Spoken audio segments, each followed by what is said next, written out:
Halo Halo, semuanya. perkenalkan kita dari kelompok 2 dengan saya Belva Arina dengan NPM akhir 262. Halo semuanya, perkenalkan nama aku Bima Destunova dengan NPM akhir 118. Perkenalkan, aku Anita Firdaus dari NPM akhir 103.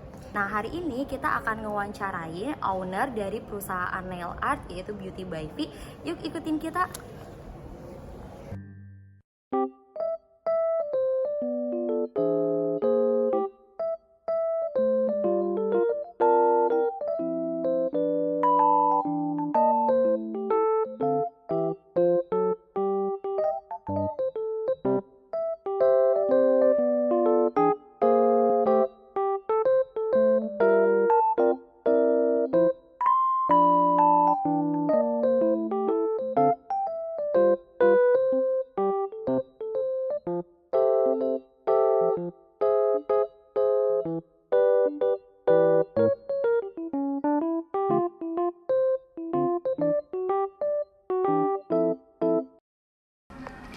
Nah, sekarang ini kita lagi dengan owner Beauty by V. Oke, Kak, kalau boleh tahu, Kakak dengan atas nama siapa? Nama saya Lisa. Saya owner dari Beauty by V. Oke, kalau boleh, saya akan mewawancara Kakak. Nanti saya kasih pertanyaan dan Kakak jawab ya, Kak. Oke, Kak, pertanyaan pertama. Bagaimana Anda mengukur keberhasilan perubahan organisasi dalam bisnis Anda? Kalau untuk mengukur keberhasilannya itu kita biasanya dapat kayak komplimen dari customer sih, kayak setelah treatment itu mereka biasanya ngasih kayak pujian-pujian gitu sih biasanya. Dari situ. Dapat rating. Iya, dapat rating. Ya, betul kayak gitu. Okay. Next, pertanyaan yang kedua. Apa strategi komunikasi yang Anda gunakan untuk memastikan semua pihak terlibat dan memahami serta mendukung perubahan organisasi? Biasanya kita ngelakuin setiap bulannya itu ada namanya meeting. Jadi meeting bulanan. Jadi setiap karyawan itu kita diskusikan tentang keluhannya setiap bulannya itu apa. Jadi biar kita bisa koordinasi. Biasanya gitu. Seperti evaluasi gitu ya? Iya, seperti evaluasi. Tuh. Oke, baik. Next, bagaimana Anda memastikan bahwa perubahan organisasi tidak mengganggu operasional bisnis dan kualitas layanan kepada para pelanggan?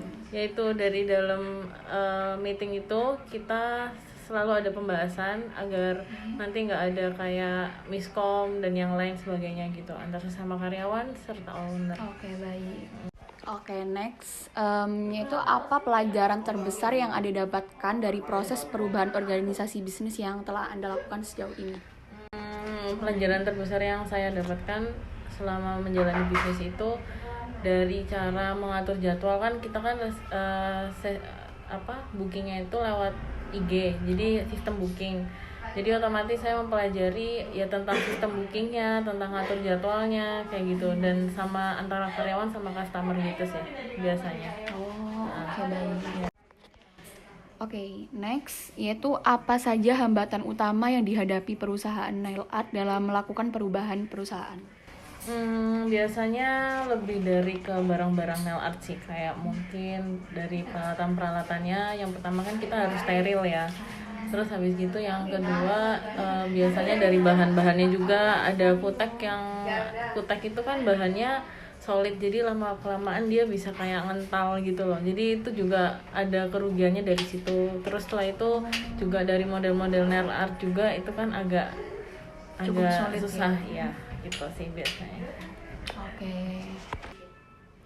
Nah, Kak, untuk pertanyaan selanjutnya, apakah ada teknologi baru yang ingin Anda adopsi untuk meningkatkan layanan dari nail art ini? Ada, biasanya kalau di kita itu teknik yang pengen kita munculin baru itu namanya brush. Jadi dia itu warna ombre, tapi alatnya lebih canggih, jadi kayak disemprot gitu. Itu sih yang teknologi baru yang pengen kita munculin gitu. Oke. Nah, untuk selanjutnya, bagaimana Anda memastikan bahwa perusahaan tersebut sesuai dengan tren dan kebutuhan pasar untuk saat ini? Biasanya kita dapat info dari customer. Kalau nggak, biasanya saya sendiri itu ngikutin kayak IG, Pinterest, itu pasti akan muncul ada tren yang baru. Jadi otomatis kita juga bisa memastikan kita butuh alat yang baru itu untuk mengikuti pasar gitu. Oke. Oke Kak, aku lanjut ya.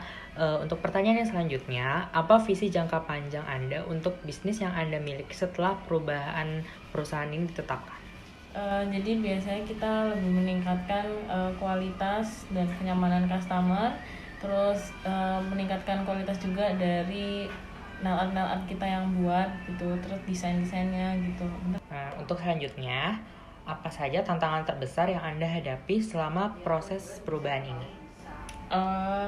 Tantangannya itu biasanya kalau di kursus, misalnya kita kursus di tempat, kita kan pasti akan milih tempat ya. Tempat itu pasti yang kita pilih kualitasnya yang bagus. Nah biasanya itu kadang di lapangannya beda. Jadi kayak kita udah sepakat untuk biayanya, tapi ternyata setelah saya kursusin karyawan, yang didapetin nggak sesuai kayak gitu. Itu tantangan terbesarnya sih. Jadi di rumor orang-orang tuh tempat kursusnya bagus tapi ternyata enggak. Tantangannya lebih ke kayak gitu sih. Terus kayak dari karyawannya sendiri misalnya nggak terlalu mengembangkan ilmunya, itu sih susahnya. Jadi otomatis sebagai owner juga harus sering ngawasin karyawannya gitu. Oke. Untuk pertanyaan selanjutnya lagi, bagaimana Anda menjaga kualitas layanan selama masa transisi perubahan? Jadi saya selalu mengevaluasi nggak cuma customer tapi dari karyawan juga. Dan setiap minggunya biasanya saya tanyain gitu, kayak biasanya kita kan komunikasi kebanyakan lewat grup WhatsApp. Jadi ya kita tanya untuk setiap 1 minggu ada masalah nggak sama customer atau kayak gitu. Jadi itu yang tetap menjaga koordinasi sih kayak gitu. Oke. Nah ini kita lanjut ke pertanyaan selanjutnya ya Kak. Bagaimana Anda menjaga kualitas layanan selama masa transisi perubahan perusahaan? Biasanya setelah customer treatment di tempatnya kita biasanya ada G-form gitu untuk ngisi evaluasi dari treatmentnya kita itu gimana. Jadi kita selalu evaluasi ke situ sih gitu. Bagaimana Anda menangani umpan balik dari karyawan atau pelanggan mengenai perubahan yang dilakukan?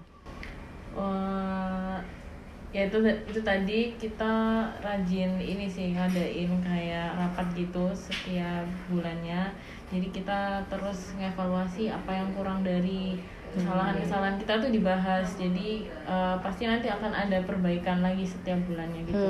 Dari situ nanti akan ada umpan baliknya dari customer kayak wah ini berubah ya tempatnya kayak gitu dari treatmentnya. Terus kita juga ada snack juga kan, jadi kalau ada yang nunggu atau ada kesalahan jadwal, customer itu bisa enjoy sambil makan snack gitu sih.